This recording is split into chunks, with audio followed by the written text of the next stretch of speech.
Bonjour à tous. Femme égorgée à Marseille, son mari est passé aux aveux. Explication dans cette vidéo. Robert Piazza est de ceux qui ont connu le bonheur sur le tard. Quand il a rencontré la femme de sa vie, Michèle Tourny, elle avait déjà la soixantaine, et lui 5 ans de plus. Mais à l'âge où d'autres se résignent à la solitude, ils ont redécouvert ensemble la tendresse, la chaleur d'une présence. Michèle, divorcée, était brouillée avec son fils unique. Robert, lui, n'avait pas d'enfant. Sans attache ni entrave, rien ne leur a été plus facile que de s'organiser à deux une vie simple et confortable. Ils ont mis le logement de Michèle en location pour emménager ensemble dans celui de Robert, rue François-Mauriac, au nord de Marseille. Et pendant 10 ans, vivant en vase clos, les deux retraités ont réglé leur quotidien sur leurs habitudes communes. Les bains dans la Méditerranée, les sorties au restaurant, les promenades bras dessus, bras dessous. Puis la maladie s'est frayé une place dans leur couple. Au fil des jours, Robert s'est aperçu que Michèle cherchait ses mots, que des gestes simples lui échappaient. Au milieu des années 2010, elle a commencé à laisser filer ses souvenirs. Elle a oublié la manière de se coiffer, de se maquiller, de s'habiller. Bientôt, elle a oublié jusqu'au nom de l'homme qui partageait son déclin. En 2020, elle a fait une chute dans l'appartement. Il a fallu l'hospitaliser. Robert s'est démené pour lui rendre visite tous les jours, malgré l'épidémie de Covid. C'est au cours d'une de ces visites que les médecins ont prononcé devant lui le mot redouté, Alzheimer. Quand Michèle a pu rentrer rue François-Mauriac, quelques semaines plus tard, les voisins de la résidence l'ont à peine reconnue. Elle qui avait toujours un geste aimable pour retenir une porte, répondre à un salut, leur est apparue absente. Le regard plein de désarroi. Robert, un homme grand, mince, grisonnant, affronte la situation à sa manière, avec dévouement, sans rien s'épargner. Il refuse farouchement de placer Michèle dans un établissement spécialisé.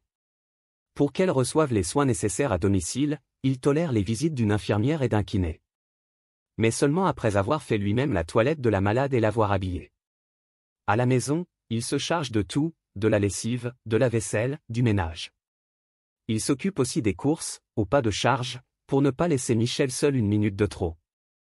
Chaque jour, il lui enfile un manteau et la fait descendre sur la place, au pied de l'immeuble, pour quelques pas hésitants. Quand il avance sur le trottoir, Michèle accrochée à son bras, il ressemble à un marionnettiste qui promènerait une poupée inerte. La nuit, il se réveille pour vérifier qu'elle ne s'est pas relevée. Il dort mal. La situation l'épuise, physiquement et nerveusement. Un voisin qui le croise s'inquiète un jour de sa santé. « Je suis au bout du rouleau », avoue Robert avec une franchise imprévue. Ma femme ne me reconnaît même plus. Vous ne pouvez plus vous en occuper seul, répond le voisin. Vous devriez engager quelqu'un pour le ménage, la cuisine. Courtois mais brusque, l'octogénaire balaie l'idée d'un revers de main. Je sais me débrouiller. Et puis je n'aime pas l'idée qu'une personne vienne fouiller chez nous. Pourtant, au cours de l'été 2022, Robert cède à la fatigue. Il place temporairement Michèle dans une maison de repos. Une bonne idée? Pas sûr. Car sitôt sa compagne partie, il tourne comme un lion en cage. Il se ronge d'inquiétude. Dès l'aube, il prend le premier bus pour aller voir Michèle. Le soir, à l'heure des dernières visites, il faut le pousser vers la porte pour qu'il rentre chez lui. Au printemps 2023, à nouveau, la malade est placée quelque temps dans une institution. Le résultat est le même, au lieu de se reposer, Robert dépérit.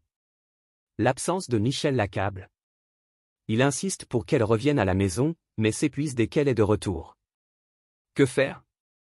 En plus, confie le vieux monsieur à son voisin, je ne sais pas ce qui m'arrive, depuis 8 jours, je n'arrête pas de vomir. Vous devriez voir un médecin. J'ai rendez-vous courant novembre pour des analyses, acquiesce Robert en montant dans l'ascenseur. Avant d'appuyer sur le bouton du deuxième, il ajoute, en grimaçant, cette remarque inquiète. J'espère qu'on ne me trouvera pas un cancer. Le vendredi 24 novembre, il revient de l'hôpital de la Timone avec ses résultats. Une voisine qui relève son courrier lui trouve le teint blême, le visage fermé. Tout va bien, monsieur Piazza? Pas fort. J'ai un cancer du pancréas, révèle le malheureux en retenant ses larmes. Vous allez vous battre et vous soigner. Promet la jeune femme pour lui remonter le moral. Non, je vais me foutre en l'air, tranche-t-il en s'éclipsant. Le dimanche 26 novembre, Robert colle sur la porte de son appartement un mot indiquant qu'un double de ses clés se trouve chez son voisin de palier. Chacun suppose qu'il a une fois encore fait hospitaliser sa compagne, pour subir des soins de son côté. Mais ce n'est pas du tout ce qu'il a en tête. Le mardi 28, à 8 heures du matin, l'infirmière de Michel pénètre dans l'appartement avec ses propres clés. Elle trouve Robert étendu à terre au milieu du salon, hébété. Il a une cravate serrée autour du cou, un gros hématome à la tête. En se penchant pour l'examiner, l'infirmière constate que ses mains, ses vêtements sont pleins de sang. Elle se redresse et se précipite dans la chambre. La pauvre Michel est là, dans le lit conjugal. Elle est morte. Égorgée? Je ne voulais pas l'abandonner, bredouille Robert en guise d'explication. Les aveux qu'il livre aux enquêteurs de la sûreté départementale sont tragiques. En apprenant qu'il avait un cancer, Robert Piazza a décidé de se supprimer. Mais pas avant d'avoir tué celle qu'il aime.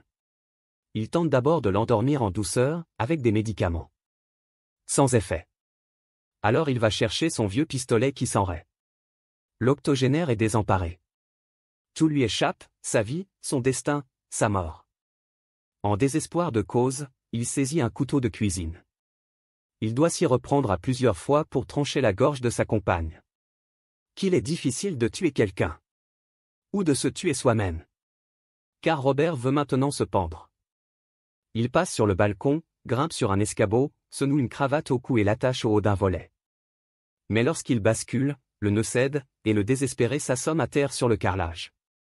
C'est en entendant l'infirmière arriver qu'il trouve la force de ramper jusqu'au salon.